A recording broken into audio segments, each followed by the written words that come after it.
Hello guys! So, ngayon, ang ating destination is punta po tayo ngayon sa Little Baguio sa KM90. So, ayan, napahinga lang po kami saglit. Punta po tayo ngayon sa KM90. Napahinga lang po kami kasi nakakapagod po. Ang layo po, halos 3 oras ata biyahe namin. At 2 kalahati po yung oras na biyahe namin. Kasi dumaan po kami sa Marilaki, sa Pitik.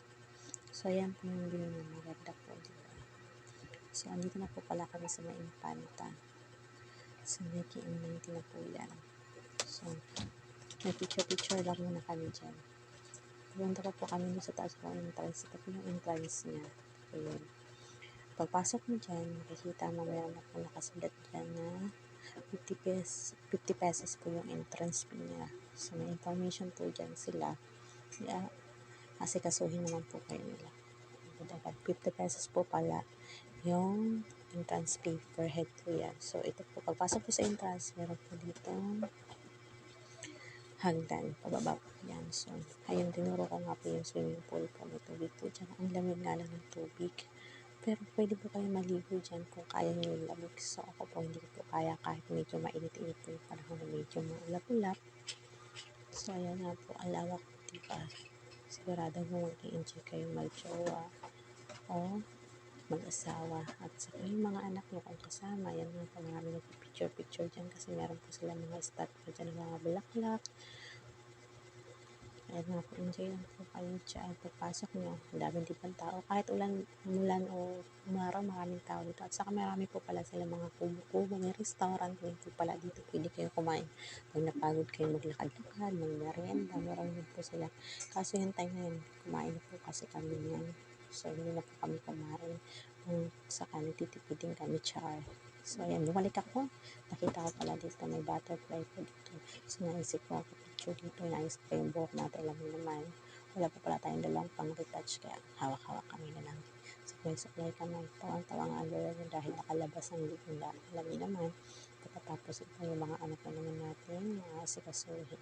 Buti na lang walang pasok ng Friday. So, Saturday po pala kami umalis. Kasi pagka Sunday, alam mo naman, gawain ng ina, maglalaba, magpa-plancha ng uniform ng mga anak. So, ayan. Pagbigyan nyo na, minsan lang naman po ako makagala sa todo post. Ayan po mga bulaklak ng labay-labay. Ang ganda po. Nakaka-relax sa mata. Yung parang natanggal yung stress mo, napalayo ka sa amoy ng Maynila, sa usok. Dito po, fresh na fresh po yung hangin. So, ayan, packet na naman tayo, guys. So, ayan, ang dami picture-picture dyan. So, naisip ko, ayoko na magpa-picture kasi mahaba pila. Tsaka, maglalakad na lang kami. Punta dun sa TikTok, meron po pala dun picturean pa doon. Ang lawak-lawak mo kasi. Yung ilang beses ka nagpahinga dahil napagod ka. Ayan po pala yung sinasabi ko, dyan sa side na yan, may mga kubo-kubo sila dyan po. Yung pwede kayong mag-overnight siguro dyan. So, ayan, nakit pa tayo. Layo pa po natin sa katotohanan dyan. Maglalaan ka talaga ng oras para malibot mo yung buong KM90. Sobrang layo. Lawak po ng nasasakupan niya. So, sabi ko, dahan-dahan nga lang sa photographer ko.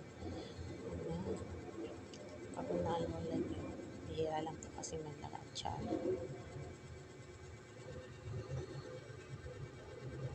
Mga halaman, diba? Kung mamahalin natin ang ating paligid, sana ganun lang. Sabi ko, yung halaman ng picture, hindi yung bata. Ewan ko ba dito sa aking video, taga-video. So, ayan po. Diba, nakikita nyo may KM90. Layo na po na narating namin. Sana all na lang. Diba? Ayan po yung panahon natin. Diyan po marami nagpipicture-picture. Natakot nga po ako dahil sa sobrang lakas ng hangin. Tingnan nyo naman ang lola niya ang buhok. Halos ilipad na. So, naisip ko, ayaw ko magpapicture dyan. Natakot ako kasi ang lakas ng hangin. Baka ilipad tayo. Yung papel lang. So, ayan, may mga upuan dyan. Pwede ka maupo. Picture-picture. Picture jowa, best friend. Asawa po.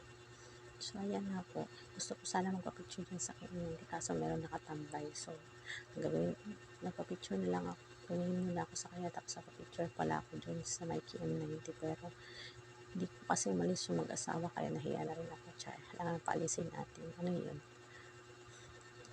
So, ayan, bumaba kami dyan. Nakakapagod mga maglakad.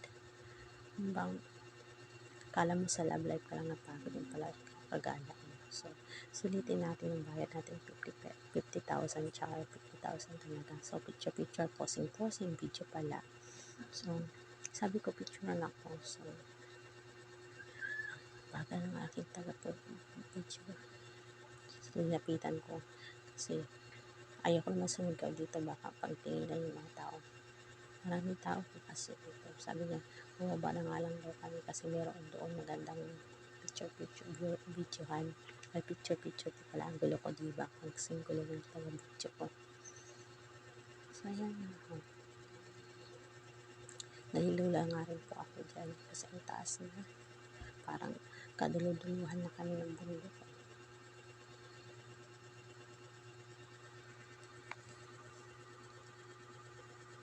Ayan nga po yung mga halaman. Gusto ko nga mamitas pero bawal po mamitas pala dito. At saka yung kalat, bawal magtapon po dito ng mga basura.